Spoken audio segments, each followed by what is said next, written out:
Xo'p. Az ko'ramiz.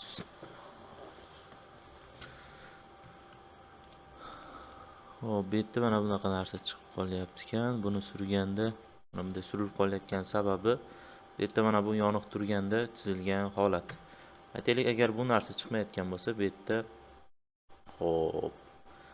Bu yerda mana infer concentrate bor. Mana bu burchakka o'tib turib, shu yerdan infer concentrate mana bitishga turibdi.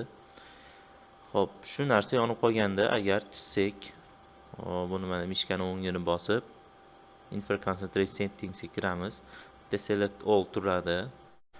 Xo'p, OK ni bosamiz. Hop, bu yerda mana hali ham chiqmayapti. Bu yerda mollarni yoqib qo'yamiz.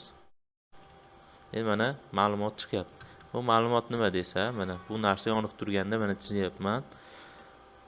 Liniya chizaylik. Mana buni ham yoqib qo'yay. O'chirib qo'ysam bo'laveradi. Xo'p.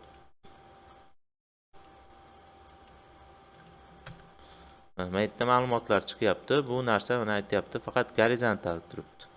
Agar shuni mana bunaqasiga chizadigan bo'lsam,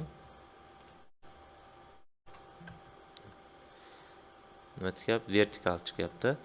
Endi shularda mana liniyada chizgan bo'lsam ham baribir. Mana suradigan bo'lsam, hop, mana buni o'chirib turay. Suradigan bo'lsam, mana bular pozitsiyasini o'zgartirmaydi. Qanday turgan bo'lsa, xuddi shu yo'nalishda turibdi. Mana buni ham mana sura olmayman. Mana sursam, ular pozitsiyasini yo'qotmayapti. Ya'ni mana bu burchak 90 gradusda, bu gorizontal holatda turibdi. Chunki mana bu narsa bizga shu liniyani mana bu burchaklarini anglatib beradi. Agar buni o'chirib boshqatdan chizadigan bo'lsam, mana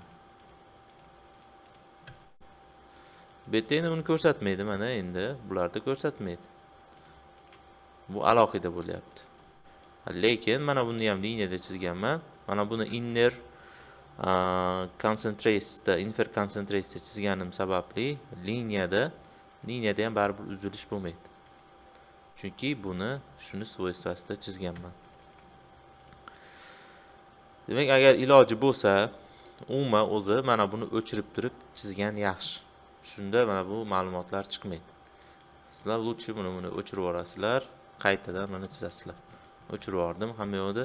Keyin mana bu rasm ham noto'g'ri kirib qopti. Buni menimcha Ctrl S qilib turib, rasmni Ctrl V qilib kirilgan. Bu rasmni o'zini olib kirish kerak edi.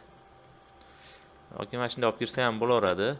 Faqat bu rasm bo'lib tushmaydi-da bu yerga. Mana buni ochganda mana bu yerda bunday pasaytirib, ozaytirib ko'rishga bo'lmaydi. Lekin mana shunday ko'rish uchun shuni tashlab olsa ham bo'laveradi. Xo'p. Demak, ma'lumot, umumiy ma'lumot shu edi. Asosiy mana buni o'chirib olib turib, keyin chizish kerak. Oldin chizganinglar bo'lsa, mana shu yoqiq holatda chizgan bo'lsa, uni o'zgartirib bo'lmaydi. Shuning uchun o'chirib turib buni qaytadan mana liniya chizish kerak. Demak, umumiy ma'lumot shu edi.